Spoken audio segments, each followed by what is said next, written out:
Welcome to Channel AMAC, your insight to the Australian visa system.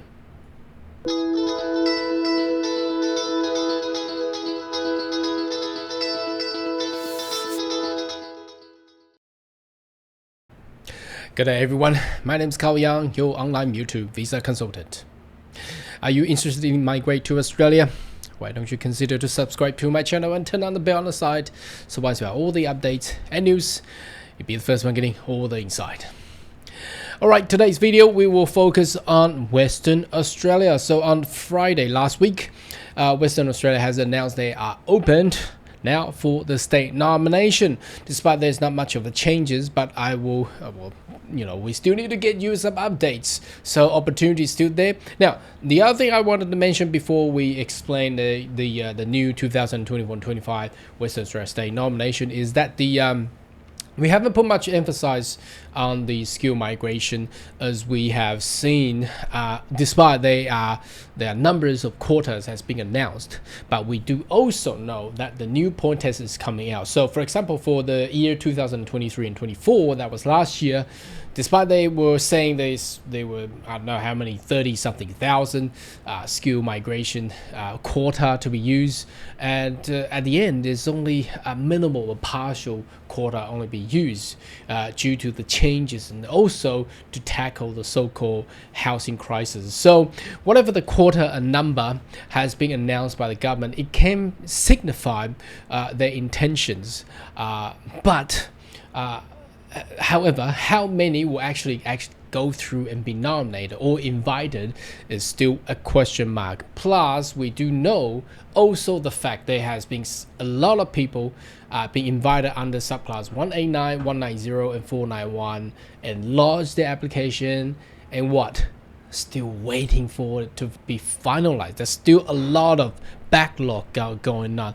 So anyway, that's the fact of the skill migration. I think the government is holding it due to the fact the new point test system is coming out. So despite there are numbers has been announced on the quota, it might not be fruition in a way, so because we have seen what happened last year. So just to let everybody know. Anyway, let's go into the Western Australia's information there. So from the 1st July, you can see this has been a while. I mean, today is the 22nd already. The reason I'm doing this explanation today is because I don't fully believe the number has been given will actually be fruition, and also still looking for a lot of visa laws to be finalized yet. All right, despite of that, Western Australia has been provided with the most number of allocations so far. So they got 5,000 state nomination on their state nomination, and I believe another 5,000 for their the Dharma program, so-called. But today's focus was solely on the skill migration part. So let's jump into the next page. So that's last Friday, 19th of July.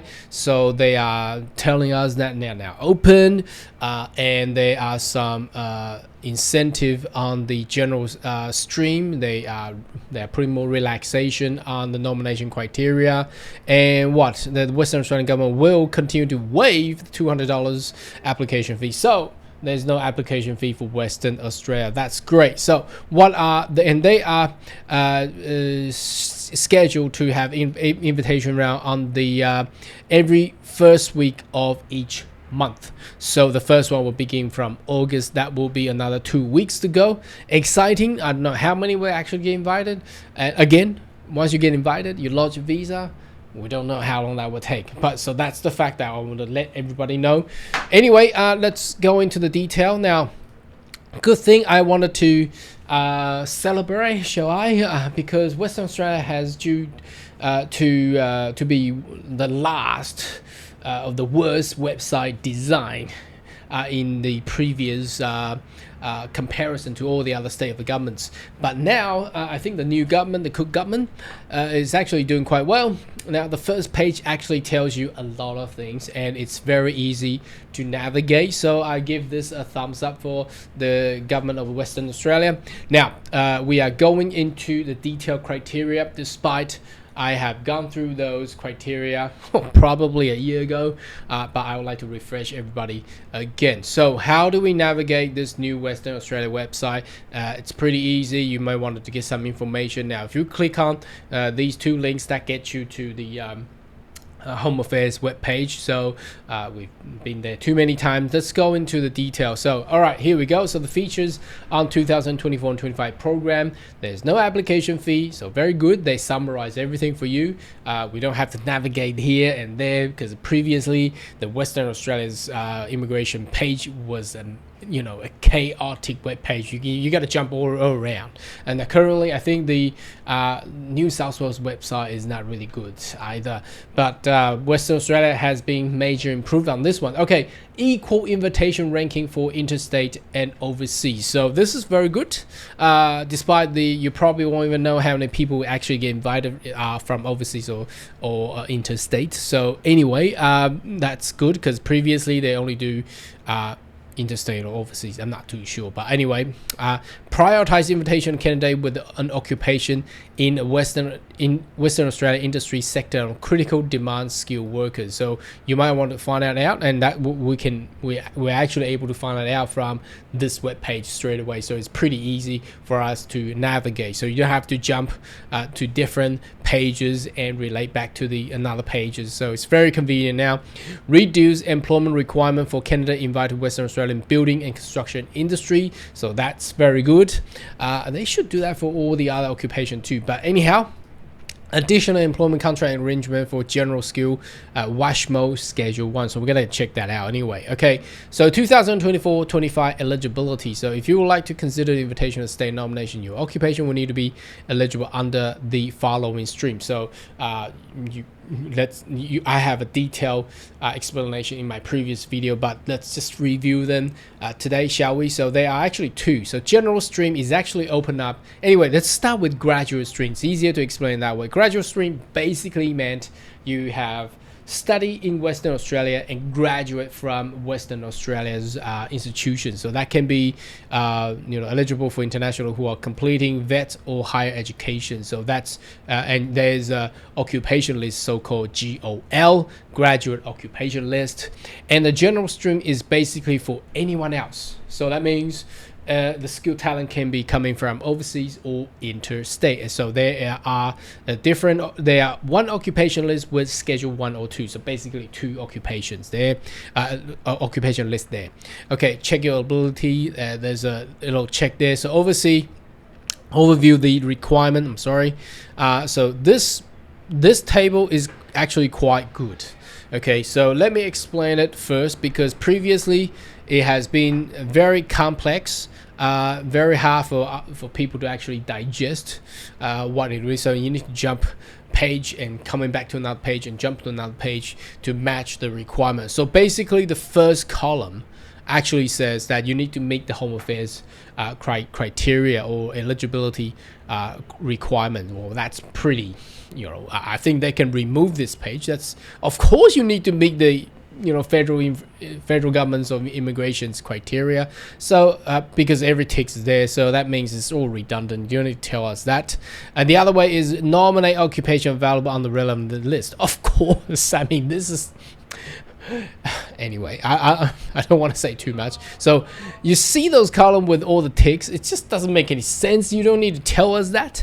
Okay, you need to meet the minimum English requirement, of course, because that's a requirement for the Department of Home Affairs anyway. So that's all ticked there. Now the main part here we wanted to check is from this onwards, at least 1 year Australian or 1 year overseas work experience is nominated closely occupation. So it's required for the WASMO Schedule 1, 190 and 491 only.